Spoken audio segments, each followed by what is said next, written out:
بسم الله الرحمن الرحيم. يا أيها المزمل قم الليل إلا قليلا نصفه أو انقص منه قليلا أو زد عليه ورتل القرآن ترتيلا إنا سنلقي عليك قولا ثقيلا إن ناشئة الليل هي أشد وطئا وأقوم قيلا إن لك في النهار سبحا طويلا واذكر اسم ربك وتبتل إليه تبتيلا رب المشرق والمغرب لا إله إلا هو فاتخذه وكيلا واصبر على ما يقولون واهجرهم هجرا جميلا وذرني والمكذبين أولي النعمة ومهلهم قليلا إن لدينا أنكالا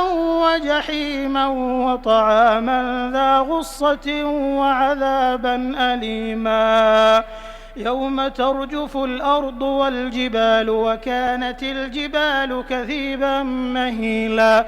إنا أرسلنا إليكم رسولا شاهدا عليكم كما أرسلنا إلى فرعون رسولا فعصى فرعون الرسول فأخذناه أخذا وبيلا فكيف تتقون إن كفرتم يوما يجعل الولدان شيبا السماء منفطر به كان وعده مفعولا إن هذه تذكرة فمن شاء اتخذ إلى ربه سبيلا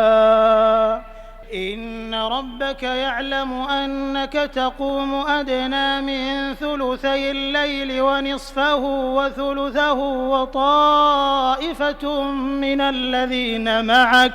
والله يقدر الليل والنهار علم أن لن تحصوه فتاب عليكم فاقرؤوا ما تيسر من القرآن علم أن سيكون منكم مرضى وآخرون يضربون في الأرض يبتغون من فضل الله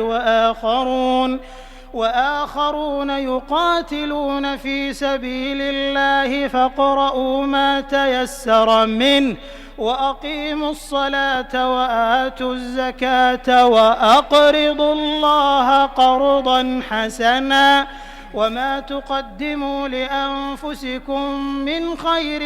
تجدوه عند الله هو خيرا وأعظم أجرا واستغفروا الله إن الله غفور رحيم.